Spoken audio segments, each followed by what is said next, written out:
Sem sombra de dúvida, para mim é uma honra muito grande estar aqui como representante da Exalc, da USP. E também eu vim para Portugal dessa vez, para Lisboa, graças ao apoio que eu recebi da Associação Brasileira de Horticultura. Quando tínhamos imaginado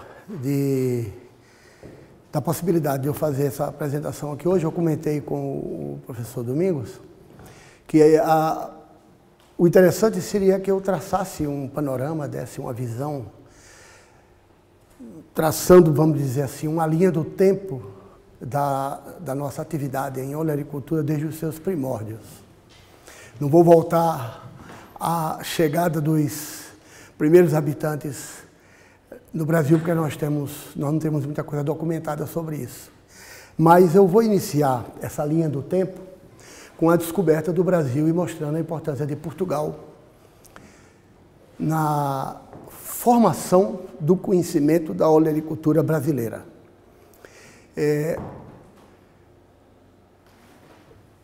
Isso é apenas para representar o início de tudo do nosso país. A Carta de Pero Vaz de Caminha, que é praticamente a nossa certidão de nascimento enquanto país, né? E já na Carta de Caminha, a gente pode dizer que inicia a olericultura brasileira.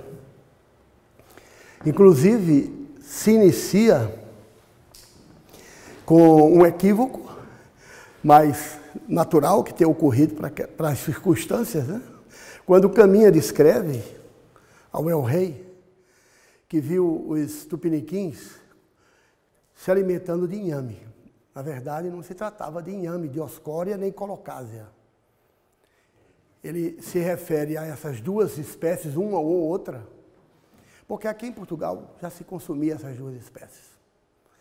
Se a gente olhar a bandeira, o brasão dos Açores, existem rizomas de colocásia esculento no seu brasão. Caminhando pelas ruas de Lisboa, nas frutarias que a gente encontra dessa cidade, a gente vê que se perpetua um equívoco com relação à dioscória. O cará, no Brasil, um inhame verdadeiro, um inhame em outras línguas, que é o inhame verdadeiro. E aqui nas ruas de Lisboa, a gente vê nas frutarias o inhame, o taro, que é colocado esculento, sendo chamado de inhame. Que é a mesma coisa que acontece no Brasil. Então, esses equívocos, eles vêm para nós no Brasil há mais de 500 anos. E uma outra espécie que nós consideramos no rol das hortaliças é palmito. No caso aí, são as palmeiras que até hoje, já bastante devastadas pela exploração ilegal, por exemplo, a palmeira Jussara, que dá o melhor palmito que nós temos no mundo tropical. Hoje, a maior parte do palmito que nós temos é o palmito sustentável de pupunha, da Amazônia brasileira, que está hoje, não somente brasileira, mas peruana e colombiana também. Então, isso aí são dois trechos que eu peguei da Carta de Pero Vaz de Caminha. Como eu falei, a certidão de nascimento enquanto país, Brasil, né? E aí, só para ilustrar a questão do que Pero Vaz de Caminha viu os índios consumindo. Na verdade, eles estavam consumindo Manioa utilíssima, a planta brasileira por excelência, difundida no mundo inteiro, que é mandioca. Macaxeira no Nordeste, aipim no Rio de Janeiro. E largamente utilizada já naquela época, 1500, quando Cabral chegou ao Brasil, e que os índios tinham a mandioca plantada empiricamente como um recurso alimentar de sustentação. Um recurso alimentar importantíssimo para aquelas populações indígenas daquela época. Eles faziam tudo, como se faz tudo de mandioca hoje em dia no mundo. E mandioca, hoje, para nós, da olericultura consumida na forma cozida ou em palitos, como se faz o fresh fries, é hortaliça também dentro do nosso contexto. E aí está a prova de que houve um equívoco involuntário, porque se vai à África, toda a costa leste da África, e se a gente se reporta a região do Brasil, visita a região do Brasil que mais consome dioscória, a gente vê que não tem grande diferença do produto que é consumido em África toda a Nigéria, que é o maior produtor do mundo de Dioscória, e um vendedor de inhame no interior do meu estado natal, que é a Paraíba. É o mesmo produto praticamente. Então, quando o Cabral chegou ao Brasil, não se consumia essa planta, essa espécie. Bem, então vamos nessa linha do tempo, viajando um pouquinho, avançando um pouco, e aí vem os repórteres da época do Brasil pré-colônia, a época do Brasil colonial, os jesuítas, alguns nobres e outros portugueses que ocuparam o território brasileiro e que deixaram relatos bastante detalhados da vida e dos costumes e da alimentação que se praticava no Brasil, desde então, desde a sua fundação. Então, a gente tem vários livros que estão aqui em Lisboa, estão nas bibliotecas no Brasil, e que estão à nossa disposição. Por exemplo, esse cosmógrafo, Alonso de Santa Cruz, ele em 1530, aí foi a época que o Brasil começou a ser realmente colonizado, que os portugueses se interessaram pela terra de Veracruz.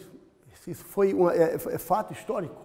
E aí, então, aqui ele já falava, os moradores estão providos das coisas da terra, e de muita abundância de verduras. Então, é um primeiro sinal de que, naquele momento que os jesuítas estavam chegando ao Brasil, já se tinha o início de uma produção de hortaliças em pequena escala, mas que já tinha começado esse processo. Em 1557, Gabriel Soares de Souza, que foi um fazendeiro português, que depois se tornou bastante poderoso na Bahia e em outros estados, ele deixou um relato bastante interessante no seu Tratado Descritivo do Brasil, que só foi publicado 30 anos depois.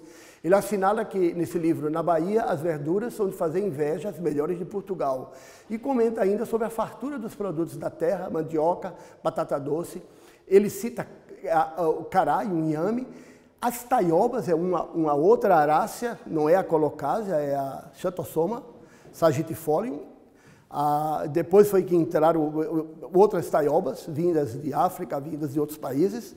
E, por fim, as pimentas. Não se sabe muito ao certo, sabe-se que não é piper nigrum, a grande especiaria, alvo das grandes navegações de lusos e espanhóis, mas é capsicum. Capsicum, de alguma maneira, que nós temos capsicums que são nativos do Brasil. Pratermícia é uma delas. Mas tem relatos de que, por exemplo, os tupinambás, eles usavam capsicum, coisa que se usa hoje, spray de pimenta, os índios daquela época já usavam, para espantar os inimigos e usar como arma. O princípio da capsaicina presente nesse recurso hoje universal também, pimenta, né? E aí, por fim, tem aqui tem vários outros, eu escolhi só esses três. Fernão Cardim, uma obra monumental que esse jesuíta deixou, em uma viagem que ele fez épica, a viagem daquela época, fazer uma viagem de Pernambuco, no Nordeste, até São Vicente, a primeira vila que foi fundada pelos portugueses. Ele fez um relato detalhado das hortas dos colégios e das moradias da Companhia de Jesus, e ele relata que haviam melões em muitas capitanias, bons e finos, muitas alfaces, couves, pepinos, nabos, mostarda, hortelã, coentro, funchos, ervilha, cebola, alho e outros legumes que do reino se trouxeram, que se dão bem na terra. Então, esses são os relatos desse período inicial da formação do Brasil. E aí começa um fluxo maior de entrada de recursos alimentares que seriam, vamos dizer, exóticos para o padrão alimentar do Brasil de então, quando começa o período de cana-de-açúcar em Pernambuco e em outras regiões, e começa o tráfico negreiro com os escravos vindo da África para o Brasil. Inclusive, tem uma coisa que eu sempre refuto quando eu vejo alunos, meus colegas nos congressos falando: os escravos trouxeram essas espécies aí. Os escravos não trouxeram nada. Eles não trouxeram nada. Essas espécies foram introduzidas na época da escravidão. Essas espécies foram introduzidas pelos portugueses, pelos espanhóis, pelos navegadores e pelas pessoas envolvidas com esse negócio da época. Então, foi uma época de introdução, de uma injeção imensa de recursos alimentares que estão presentes na nossa dieta até a presente data. mudou completamente o padrão alimentar e a olericultura brasileira. Quando a gente fala do que representa hoje, por exemplo, algumas dessas espécies aqui, o próprio quiabo, base da alimentação de Minas Gerais, com suas comidas típicas, e depois vem com o maxixe, cucumis angúria, que é muito comum na África, a vinagreira, que é o quiabo de Guiné, muito utilizado no Senegal. Eu fiquei surpreendido quando eu tive uns 2, 3 anos em Dakar e fui até quase a Mauritânia. A quantidade de uso que essa planta tem no Brasil, no estado do Maranhão, é bastante utilizado, né? Feijão macaça, caupi, o fradinho, é um feijão presente todos os dias no prato, principalmente das pessoas da região Nordeste. E começa a ter uma participação muito grande na alimentação do Sudeste, por conta dos fluxos migratórios de nordestinos para o sul do Brasil. E eles estão acostumados a comer esse feijão macaça. Chama também feijão de corda, né? Inhame cará, que eu já falei, taro, que é colocásia, que se chama também de inhame, inclusive no Brasil. O caxi. Caxi é uma curiosidade. O caxi, talvez o Brasil seja um dos poucos países que planta caxi para consumo, como se come uma abóbora verde.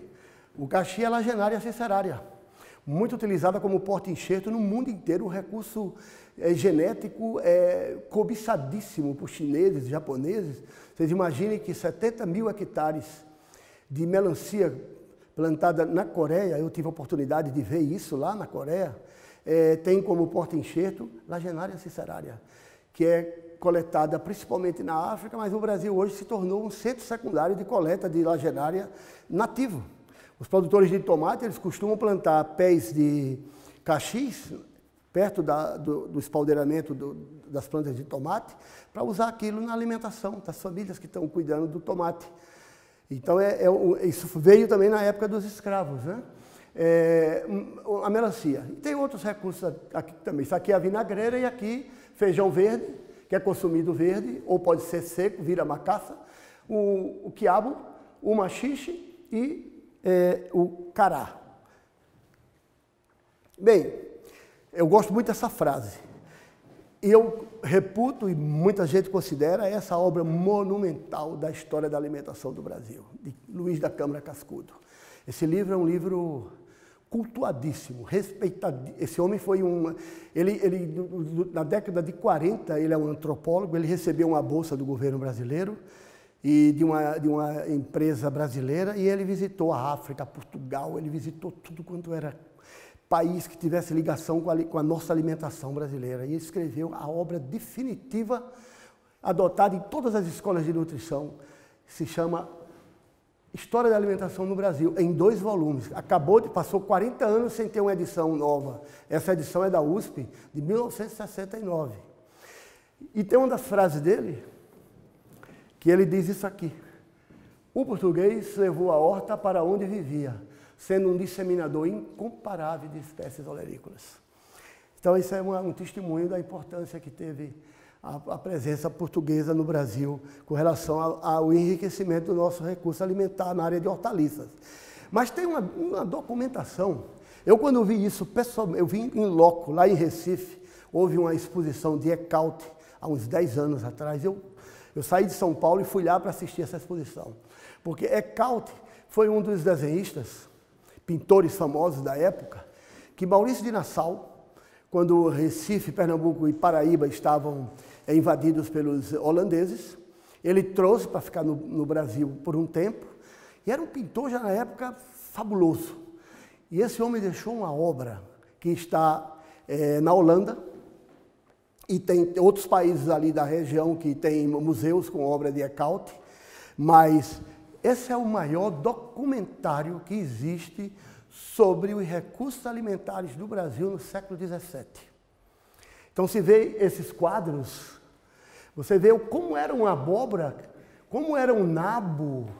E aí, isso aqui é uma cica, uma abóbora que só tem lá, no Sudeste se encontra essa cucubitácea, mas é muito rara, ela é muito psicodorífera, né? Ela tem um cheiro muito ativo. Mas é uma das poucas documentações dessa espécie, dessa época. Estamos falando aí de 1600 em 37 por aí. Isso aqui é uma coisa curiosíssima. Isso é bucha.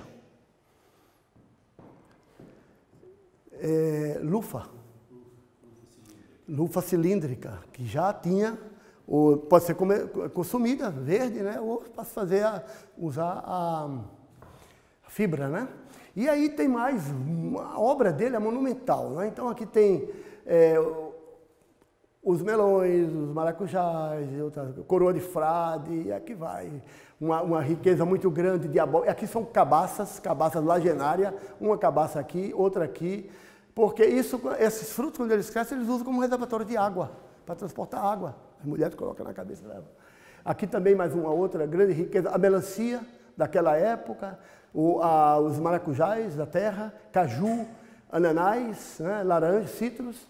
Então é um documentário do que havia naquela época do Brasil, né? Bem, aí tem um grande salto e uma mudança monumental, começa a se estabelecer um sistema mais organizado de produção de hortaliças, que é exatamente quando a família real, 1808, no início de março desse ano, sai daqui de Portugal e transfere o império para o Rio de Janeiro, com passagem primeiro por Salvador. E em Salvador, o Dom João assina um ato, revoga, na verdade, um ato importantíssimo, que é a abertura dos portos do Brasil. A partir dali, começa um fluxo de imigração no país, vindo etnias da Europa, do Oriente, e com isso, aí sim, na mala desses estrangeiros que chegavam ao Brasil, inclusive portugueses, foi se enriquecendo as hortaliças que antes não existiam no Brasil, se sofisticando o mercado, e todo o mercado brasileiro, e muda tudo. O cardápio começa então a se sofisticar para atender a nobreza portuguesa que se instalou no Brasil. E aí, em 1853, já aparece, é uma coisa muito difícil de se encontrar, o professor Ciro Paulino foi meu orientador, ele gosta dessa área também, ele me ajudou nisso, e ele falou, olha Paulo, tem um livro, que é o livro, talvez seja o nascimento da horticultura no Brasil, que é o livro desse português, Custódio de Oliveira Lima, que já estava ensinando a disciplina horticultura no Rio de Janeiro, e ele publicou esse livro com um título bem curtinho, né? Bem sintético, né? Guia do jardineiro, horticultor e lavrador brasileiro, o tratado resumido e claro acerca da cultura de flores, hortaliças, legumes, frutos e cereais, como estava escrito na época, da criação de abelhas, bicho da seda, animais e aves domésticas. Escreveu o livro no título. Como algumas teses, né? Os alunos colocam o título da tese, já conta a tese toda no título, né? E aí no capítulo 3 desse livro tem das hortas e searas, menção sobre técnicas de cultivo de mais de 50 espécies de hortaliças. Eu já vi esse livro. É impressionante, como a gente tem um registro daquela época, qual era o manejo da produção de hortaliças. Bem, ainda continuando nessa linha do tempo, como eu já mencionei, a partir da década de 1880, se intensifica a chegada de imigrantes. Aí são outros fatos históricos, que eu acho que todo mundo conhece. A partir de 1860, fecham-se os oceanos para o tráfico negreiro. Com isso, complica tremendamente a vida do Brasil, porque se precisava de mão de obra para a expansão da lavoura canavieira, mas também para a expansão da lavoura do ouro negro, o café. E começaram então a chegar, houve a abolição da escravatura, e em seguida começa a chegar a mão de obra italiana, e os italianos logo se tornam proprietários, e começa a chegar a mão de obra japonesa. E com isso se transforma o país todo, se transforma a nossa olericultura, com a chegada de diferentes variedades, espécies do Oriente, e faz a nossa salada hoje dentro da olericultura brasileira, com toda a vinda dessas etnias aqui, portugueses, açorianos. Eu faço só menção, porque eu sei que o tempo não é muito longo, mas, por exemplo, a questão da contribuição dos açorianos. Os açorianos que ocuparam... Os açorianos começam a chegar antes disso aí, começam a chegar em 1750, e se estabelecem no sul do Brasil. Se estabelecem na região sul do Rio Grande do Sul, perto da Lagoa dos Patos, Pelotas, Rio Grande, o município de Rio Grande é um maciçamente português, açoriano, e eles trazem 2 recursos fundamentais para a agricultura brasileira até a presente data, por incrível que pareça. Eles trazem a variedade de cebola garrafal portuguesa, introduzida nos Açores, um germoplasma importantíssimo para todo o melhoramento de cebola no mundo tropical, utilizado por todas as empresas, diverso, com muitas possibilidades de uso em melhoramento. E trazem também uma cenoura que tropicalizou-se, depois foram encontradas populações em conventos jesuítas no Rio Grande do Sul, que deu origem à cenoura Brasília, a mais segura fonte de alternária Dalce que existe hoje no mundo, utilizada por todas as empresas que produzem híbridos de cenoura. Foram 2 grandes contribuições dos açorianos à nossa olericultura. Por exemplo, esses campos de semente que estão localizados numa área histórica do Brasil, a área de Canudos, onde houve a famosa Guerra de Canudos, hoje se produz sementes de hortaliças. E aí é uma produção de cebola descendente de germoplasma açoriano. Esse cidadão que aí está segurando, às vezes eu brinco com meus alunos na Lesal, que eu pergunto, como se chama isso? Não tenho mais nenhum aluno que diga, isso é uma réstia. Naquela época só se vendia cebola no Brasil resteada. Mas não sabem mais, esqueceram, não tem mais, não sabem nem que nome é esse. Então eu falo, Luiz Jorge da Gama Vanderlei está segurando uma réstia de uma cebola histórica no Brasil. Isso é lá no Rio Grande do Sul, uma réstia de uma baia periforme, que hoje é a base da genética e do melhoramento de todas as variedades públicas e privadas que são utilizadas no subtrópico e no trópico. E essa cenoura, a cenoura Brasília, aqui já selecionada, com uma uniformidade enorme, ela ainda representa, nós estamos num processo de reconversão desse mercado para híbridos, ela representa ainda 50% a 55% de toda a área plantada de cenoura no Brasil. Nós produzimos 750 mil toneladas de cenoura por ano, 55% desse volume é com Brasília, né? E uma outra não menos importante, talvez a mais importante de todas, pela quantidade que se usa, coriandro sativo, coentro português. Da Bahia para cima, ninguém vive sem coentro. Da Bahia para baixo, se odeia coentro. Inclusive, na minha casa é um dilema. Minha mulher é do Sul e eu sou do Nordeste. Ela só abre mão em comer coentro quando eu preparo uma peixada. Aí ela, não, agora eu como coentro. E gosta. Mas no dia a dia é uma briga constante. Então, o coentro no Brasil é assim. Você ama ou você odeia. Mas essa produção que está aí é a produção de uma empresa especializada em coentro. Só ela produz 200 toneladas de semente de coentro por ano. São 200 mil quilos. Aí também é nessa belíssima região de Canudos. Isso é um coentro, não é o português, mas é uma variedade descendente do coentro português, que vem desde aquela época, né? Mas ainda nessa linha do tempo, chegando aqui em 1890, daqui a pouco a gente chega no tempo atual. No final da década de 90, começam a aparecer no Brasil, a coisa já começa a se organizar. Começa a aparecer catálogo de empresas das Ilhas Canárias, de Portugal, de empresários portugueses, esse João Costal, outros italianos, Corradini, a Casa Corradini, outros alemães, a Dierberger, e começa a se vender semente no Brasil, que antes não se vendia.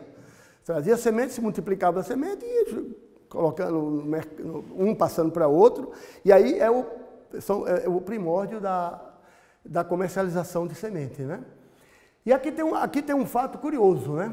É que quando eclodiu a Primeira Guerra Mundial, nós, como a gente costuma dizer no Brasil, ficamos de calça curta. Usamos essa expressão. Por quê? Fecharam-se os oceanos. As sementes que vinham dessas empresas da Europa não conseguiam mais chegar nos portos brasileiros.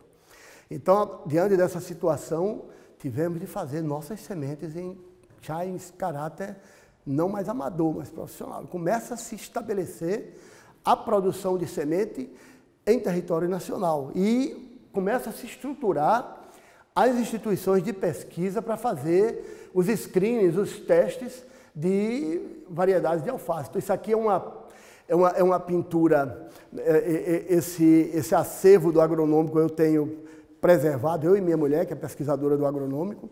O agronômico foi inaugurado por Dom Pedro, em 1800, final da década de 1890, por aí. E essas pinturas estão preservadas até hoje, mostrando também como era a tipologia das hortaliças daquela época.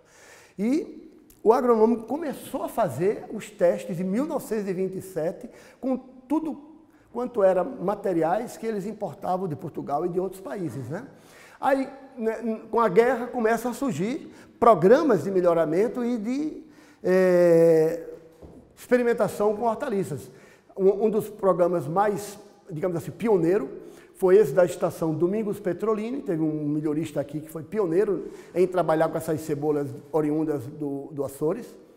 Depois, em São Paulo, se cria o Instituto Agronômico de Campinas e se cria também um programa que foi muito importante, criado aí na década de 40, que foi o da minha universidade. Na época não era nem ligada à USP. A Escola Superior de Agricultura já existia desde o começo do século, mas inicia um ciclo muito importante de produção de semente. Então, isso aqui, só para quem não conhece, é o Estudo Agronômico, a sede histórica dele, fundada em 1887 por Dom Pedro II, como Imperial Estação Agrícola de Campinas. Até hoje esse prédio está desse jeito. Essa fotografia foi de um mês atrás, quando o IAC está comemorando 128 anos, se eu não me engano.